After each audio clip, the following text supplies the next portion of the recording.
ठीक है, पूछता हूँ, तुमको सब याद होगा तो रिकॉल नहीं कर।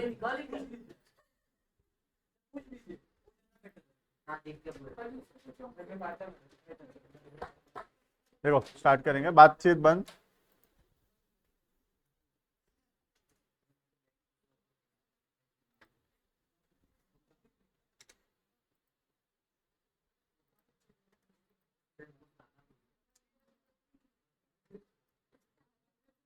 Online students check your audio and video.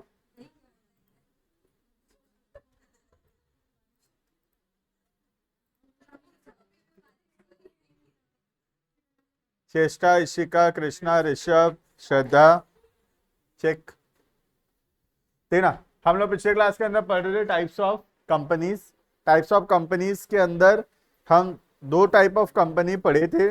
एक हो गया प्राइवेट कंपनी और दूसरा हो गया पब्लिक कंपनी। ठीक है, ऐसे चालू कर लो।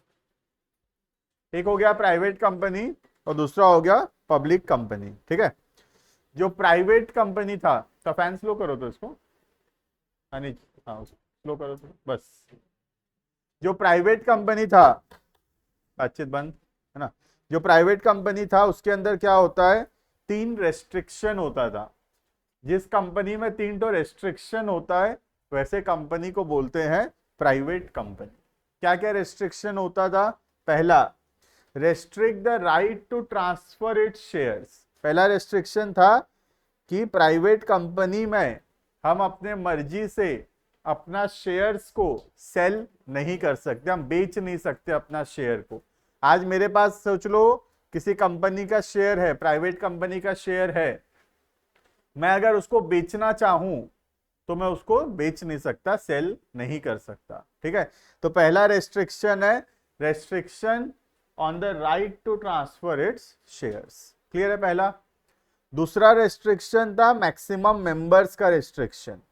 तो मैक्सिमम यहाँ पे 200 मेंबर्स अलाउड हैं। 200 मेंबर से ज्यादा हम मेंबर्स नहीं ला सकते, 200 से ज्यादा शेयर होल्डर्स नहीं हो सकते एक प्राइवेट कंपनी के अंदर। क्लियर है। और तीसरा रेस्ट्रिक्शन था कि प्राइवेट कंपनी जो है पब्लिक से पैसा नहीं मांग सकता, पब्लिक को शेयर्स इशू करके उनसे पैसा नहीं ले सकता।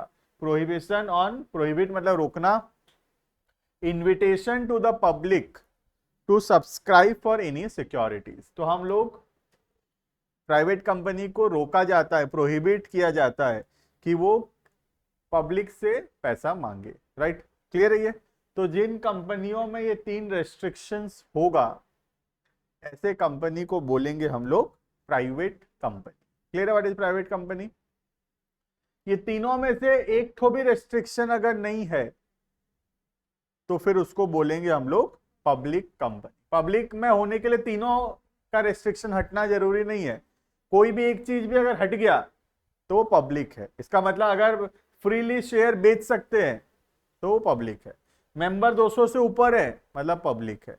अगर पब्लिक से पैसा मांगता है तो पब्लिक है। क्लियर है। अब जैसे बरगढ़ के अंदर जितनी भी कंपनीज होंगे वो सारे मैक्सिमम प्राइवेट कंपनीज हैं। ठीक है, अगर कंपनीज हैं भी तो बरगढ़ एक छोटा सा जगह है, यहाँ पे सब प्राइवेट कंपनीज है। ठीक है। पब्लिक कंपनी होता है रिलेटिवली थोड़ा बड़ा कंपनी, जैसे रिलायंस हो गया, टाटा हो गया, ऐसे कंपनी, जोमैटो हो गया, स्विगी हो गया, ओला उबर हो गया, ये सब हो गया पब्लिक कंपनी। क्लियर है। देखना, तो पब्लिक कंपनी का डेफिनेशन फोन अंदर लो। पब्लिक कंपनी का डेफिनेशन है जो कंपनी प्राइवेट नहीं है वो पब्लिक है। ठीक है, तो पब्लिक का अलग से कोई डेफिनेशन नहीं है, जो प्राइवेट नहीं है वो पब्लिक है। ठीक है, क्या क्या होता है पब्लिक कंपनी में? पहला, कोई मेंबर्स का रेस्ट्रिक्शन नहीं होता है, मैक्सिमम अनलिमिटेड मेंबर्स हो सकते हैं। प्राइवेट में लेकिन रेस्ट्रिक्शन होता है, 200 ही हो सकते हैं। ठीक है। No restriction on transfer of securities, कोई रेस्ट्रिक्शन नहीं है शेयर बेचने में, अपने मर्जी से हम अपना शेयर बेच सकते हैं, कोई नहीं रोक सकता हमको हमारा शेयर बेचने से। ठीक है। पब्लिक कंपनी को रोका नहीं जाता है पब्लिक से पैसा मांगने में, नाम ही है पब्लिक कंपनी, मतलब किससे पैसा मांगेगा? पब्लिक से पैसा मांगेगा। ठीक है, तो पब्लिक कंपनी को अलाउड है, प्रोहिबिटेड नहीं है, उनको अलाउड है कि वो पब्लिक से पैसा मांगेंगे। क्लियर है, इतना क्लियर है। अब आगे बढ़ेंगे और देखेंगे पब्लिक कंपनी फिर फर्दर दो टाइप में क्लासिफाइड है, और एक अलग से कंपनी है वन पर्सन कंपनी। ये नया आया है वन पर्सन कंपनी, पिछले 10 ही साल हुआ है, अभी 10-12 साल हुआ आए को, 2013 से आया है। और उसके पहले ये सब जो कंपनी है पब्लिक प्राइवेट, ये तो 1950 से चल रहा है, ठीक है। तो ये सब पहले से पब्लिक प्राइवेट, ये ओपीसी थोड़ा नया है 2013। अब नया क्या ही बोलेंगे, 12-13 साल तो इसको भी हो ही गया है, ठीक है, लेकिन रिलेटिवली इनके कंपैरिजन में नया है, ठीक है। देखना, तो दो टाइप का होता है पब्लिक कंपनी, या नंबरिंग कर सकते हो 1 और 2, पब्लिक के अंदर है ये, ठीक है। Company limited by guarantee, company limited by shares, दोनों का मीनिंग समझेंगे हम, फिर पढ़ेंगे, ठीक है।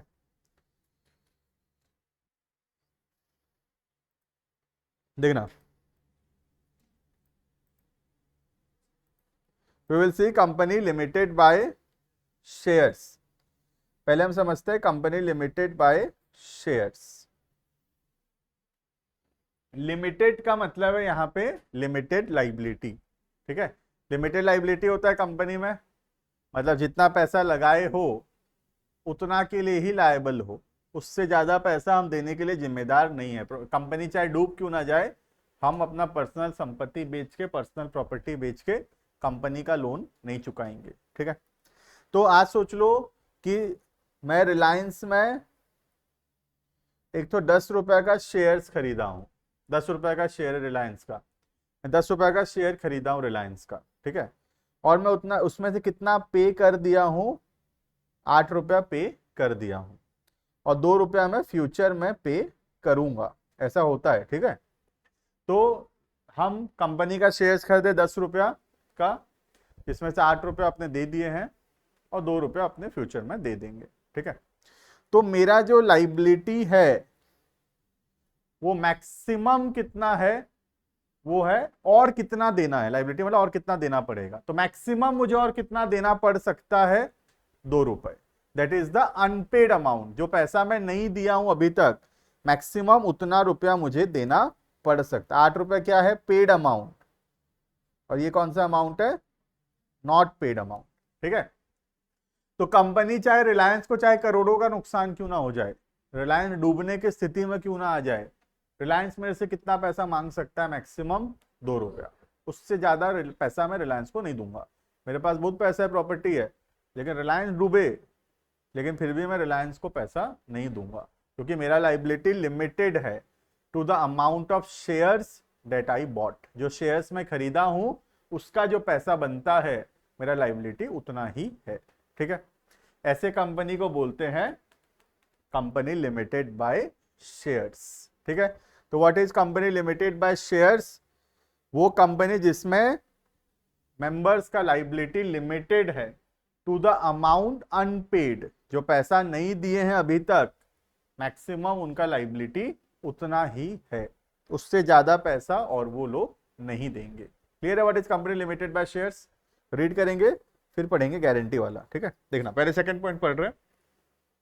अ company having the liability of its member limited by the memorandum, memorandum एक डॉक्यूमेंट आगे हम पढ़ेंगे, ठीक है, to the amount if any unpaid on the shares, तो जो पैसा शेयर्स का हम नहीं दिए हैं अभी तक, हमारा लाइबिलिटी मैक्सिमम उतना ही है, उससे ज्यादा लाइबिलिटी हमारा नहीं है। कंपनी को करोड़ों का नुकसान क्यों ना हो, हम पैसा नहीं देंगे, हम सिर्फ 2 रुपया देंगे। बात समझ में आ रहा है।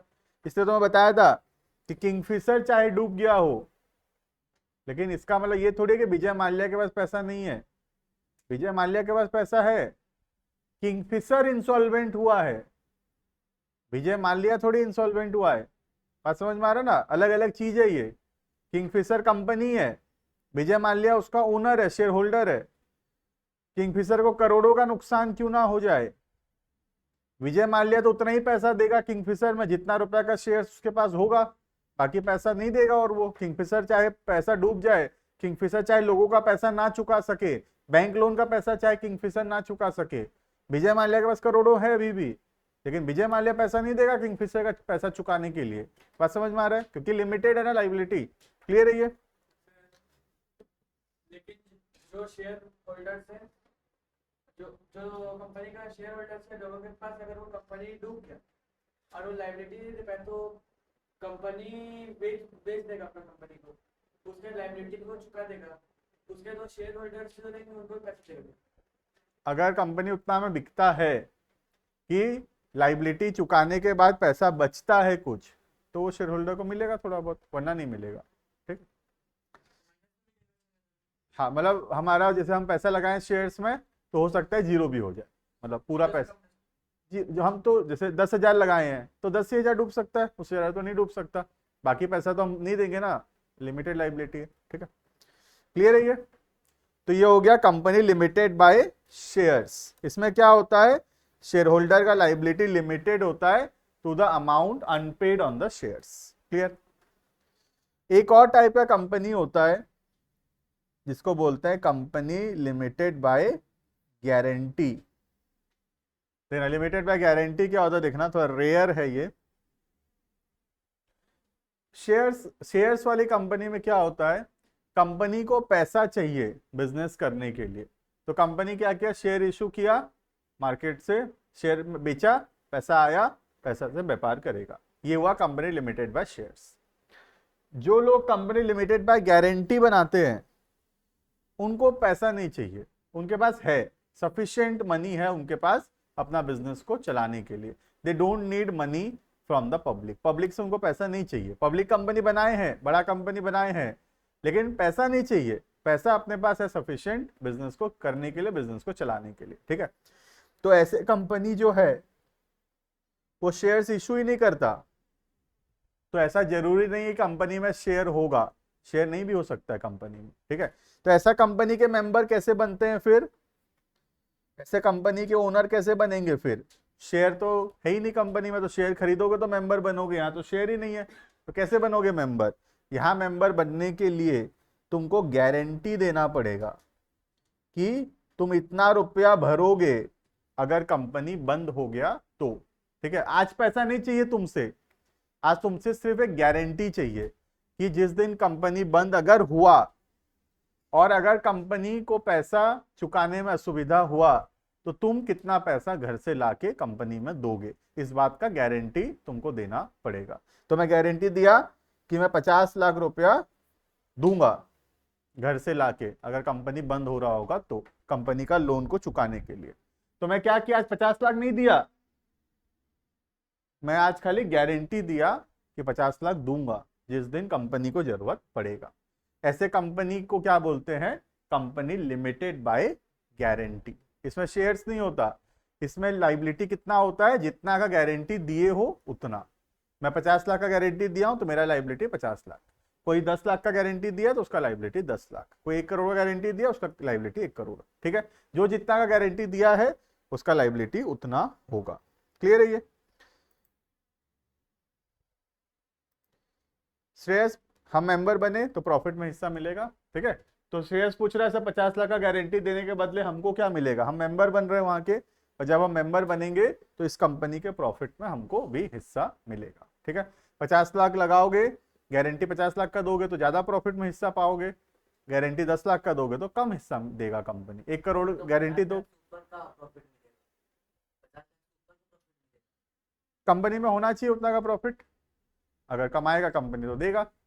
अब तुम खुद सोचो कि अगर कंपनी 50 लाख से ऊपर कमा ही रहा होगा तो गारंटी 50 लाख का नहीं लेगा, वो छोटा अमाउंट होगा कंपनी के लिए 50 लाख। कंपनी 5 करोड़ का गारंटी मांगेगा, अगर 5 करोड़ कमा रहा होगा तो 50 करोड़ का गारंटी मांगेगा। तो गारंटी अमाउंट तो जनरली हमेशा बहुत हाई होगा as compare to the profit that we are earning, वरना सब मेंबर बन जाएंगे।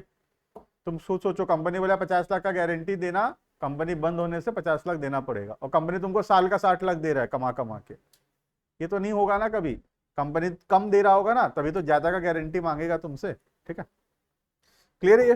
तो देखेंगे company limited by guarantee.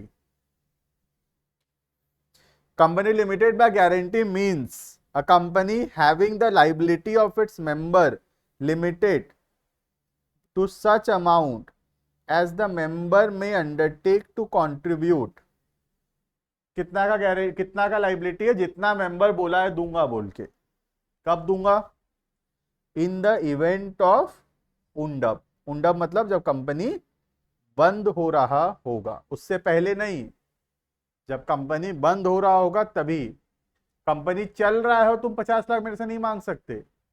Company बंद हो रहा होगा और कंपनी को असुविधा होगा अपना लाइबिलिटीज को चुकाने में, तो मैं 50 लाख लाऊंगा घर से, लाइबिलिटी का पेमेंट करेंगे उससे। ठीक है। कब पैसा मांग सकता है कंपनी मेरे से 50 लाख? जब बंद हो रहा होगा तब। क्लियर है? उंडप में मांग सकता है, उंडप मतलब बंद, क्लोज डाउन। क्लियर है ये? तो दो टाइप का कंपनी हो गया, company limited by guarantee, company limited by shares.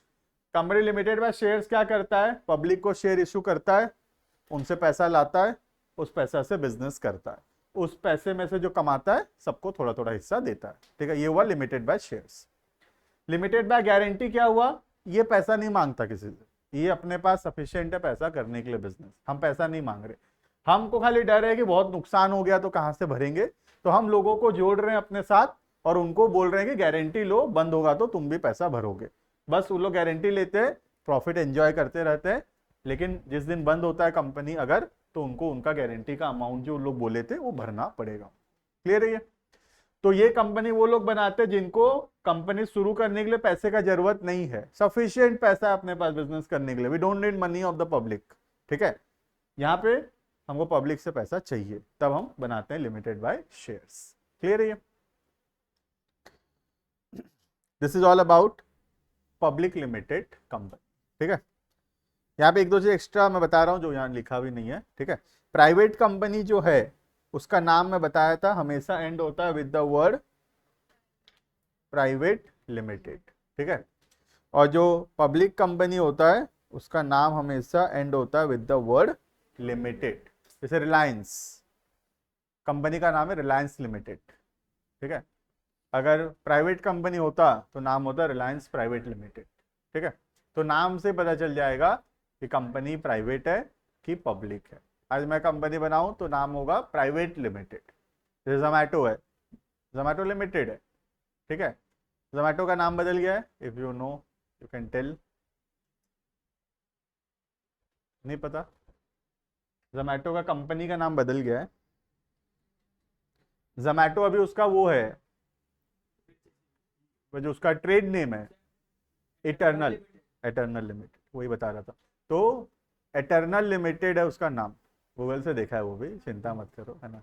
Eternal limited हो गया उसका नाम। ठीक है, जोमैटो उसका नाम नहीं है अभी, ETERNAL, एटर्नल लिमिटेड। ठीक है, तो शेयर मार्केट में जो शेयर्स अभी ट्रेड हो रहा है एटर्नल लिमिटेड के नाम से ट्रेड हो रहा है। ठीक है, क्लियर है ये? तो जोमैटो लेकिन नाम एटर्नल नहीं कर दिया, अभी तुम ऐप में जोमैटो ही रहेगा, क्योंकि एटर्नल कर दिया तो लोग तो फिर नया कंपनी आ गया बोलेंगे, है ना, ऑर्डर करना बंद कर देंगे। तो जोमैटो उसका ट्रेड नेम है, वो रहेगा हमेशा, वही नाम रहेगा उसका, मतलब यूजर्स के लिए, बट रियलिटी में जो कंपनी लेवल पे जो नाम है वो एटर्नल किया है।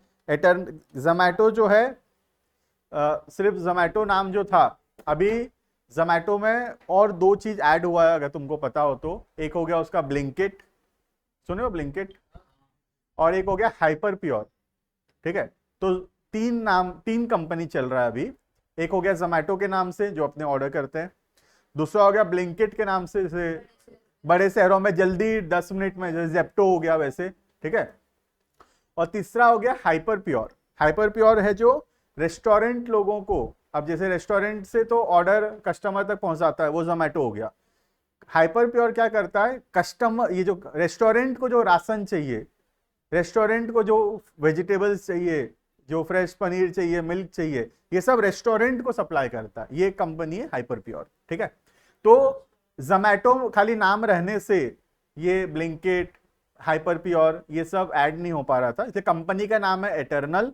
एटर्नल में 3 तो ट्रेड नेम है अभी, एक हो गया जोमैटो, ब्लिंकिट और हाइपर प्योर, तो उसके अंदर 3 कंपनी आता है। ठीक है, बढ़े आगे। नेक्स्ट, ये ऐसे ही जनरल नॉलेज के लिए।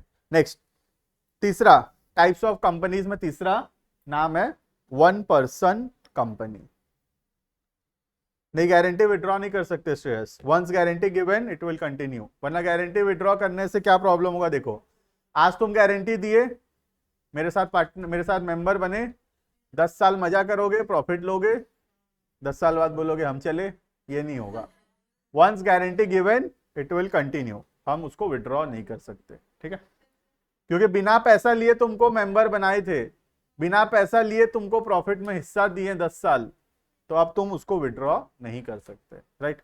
नेक्स्ट, 1 पर्सन मर मार गया तो वो अलग बात है, वो तुम डाउट आएगा तुम्हारा, इनहेरिट आएगा, इनहेरिटेंस आएगा उसमें, ठीक है। Next, 1 person company.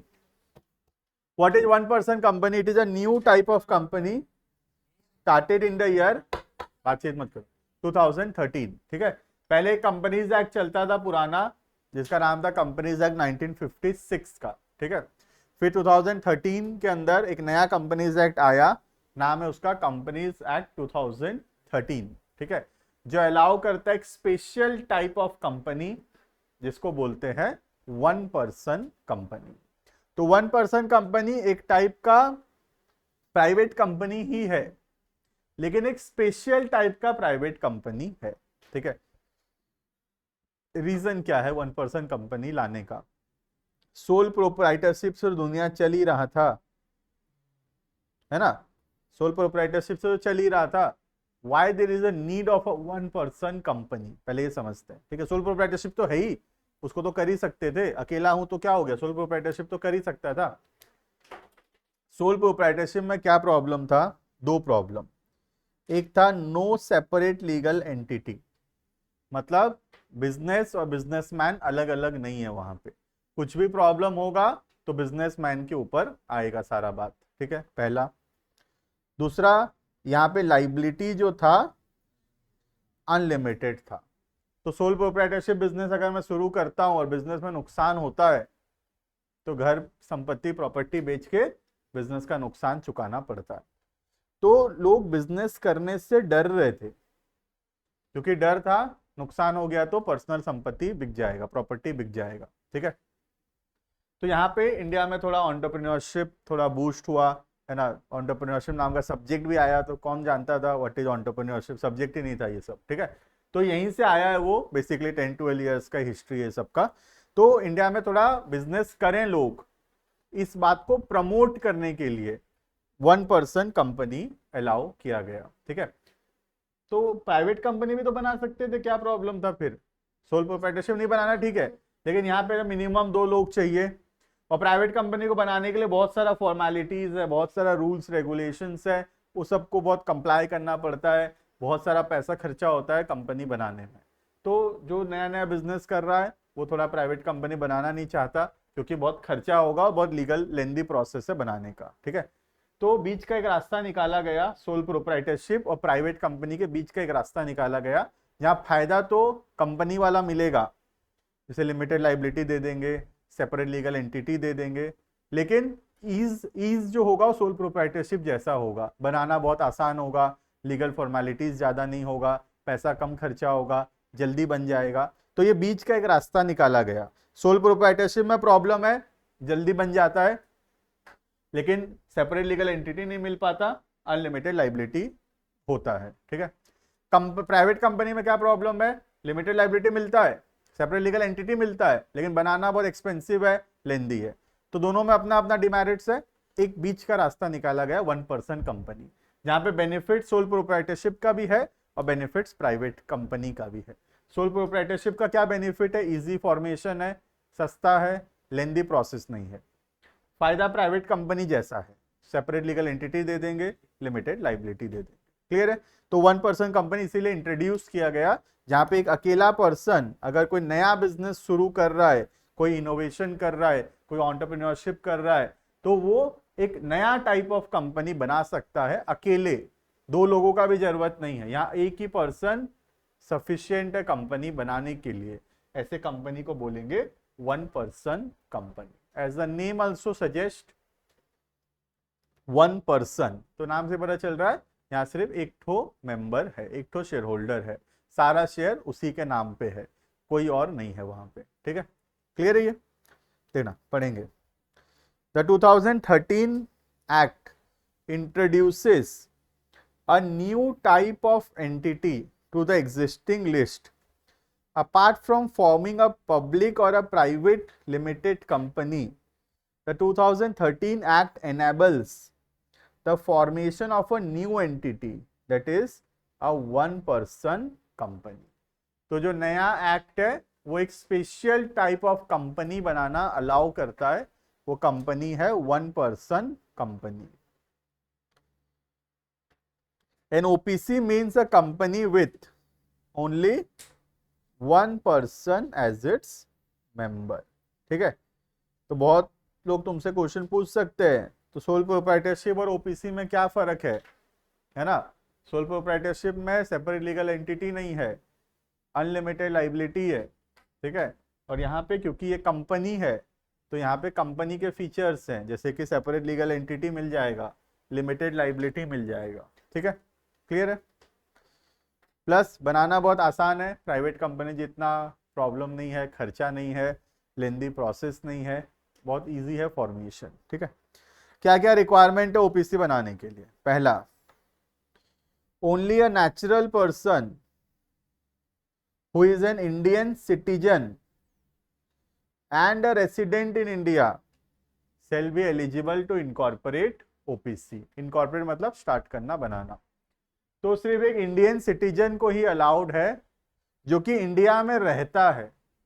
ऐसा नहीं कि इंडियन सिटीजन है और बाहर शिफ्ट हो गया है फॉरेन में, एनआरआई नहीं होना चाहिए। एनआरआई समझते हो, नॉन रेसिडेंट इंडियन, जो इंडिया में पैदा हुए हैं लेकिन आज फॉरेन में सेटल हो गए हैं। ठीक है, तो ओपीसी का जो एक व्यक्ति जो होगा, जो अकेला मेंबर होगा, वो इंडिया का सिटीजन होना चाहिए और रेसिडेंट इन इंडिया होना चाहिए। बाहर का पर्सन है, अगर इंडिया से बाहर रहता है या इंडिया में रहता है लेकिन इंडिया का सिटीजन नहीं है, तो ऐसा पर्सन ओपीसी नहीं बना सकता। क्लियर है। तो ओपीसी बनाने के लिए इंडिया का होना चाहिए और इंडिया में रहना चाहिए। पार्टनरशिप तो बना ही सकता है, इसमें रेस्ट्रिक्शन है खाली, बाकी private company, public company, sole proprietorship, partnership, कहीं रेस्ट्रिक्शन नहीं है। ठीक है, नेक्स्ट सेकेंड रिक्वायरमेंट क्या है। No person shall be eligible to incorporate more than one OPC. एक ठो ओपीसी से ज्यादा नहीं बना सकते। मैं अगर एक ठो ओपीसी बना लिया तो मैं एक दूसरा ओपीसी नहीं बना सकता, एक ही तो ओपीसी बना सकता हूं मैं। मेरे नाम पे एक ठो ही वन पर्सन कंपनी हो सकता है, दो ठो कंपनी नहीं बना सकता। ठीक है, वन पर्सन कंपनी के नाम पर। ठीक है, जैसे मैं एक ठो कंपनी बना लिया, सोच लिया जो उद्देश्य कॉमर्स एकेडमी, और एक ठो कंपनी कुछ और बना लिया, ऐसे नहीं कर सकता मैं एक ही कंपनी बना सकता हूं। ठीक है, और बिकम नॉमिनी। नॉमिनी क्या होता है, इफ एनीवन।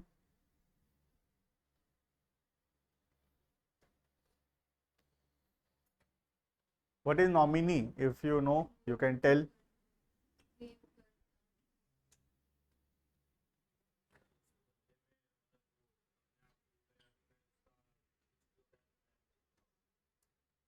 हाँ, काइंड ऑफ जैसे बैंक में होता है, जैसे बैंक अकाउंट तुम खोलने जाओगे तो एक तो नॉमिनी का नाम पूछेगा।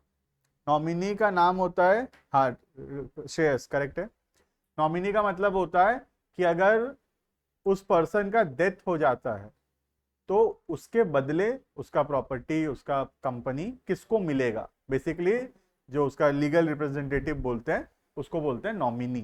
ठीक है, तो बैंक में जैसे नॉमिनी लिखना पड़ता है, इसका मतलब बाई चांस किसी जो अकाउंट होल्डर है उसका डेथ हो जाए तो वो जो बैंक अकाउंट का बैलेंस है और बैंक में जो पैसा है वो सब किसको मिलेगा, हम उसको नॉमिनी बोलते हैं। ठीक है, तो ओपीसी में भी नॉमिनी बनाना पड़ेगा।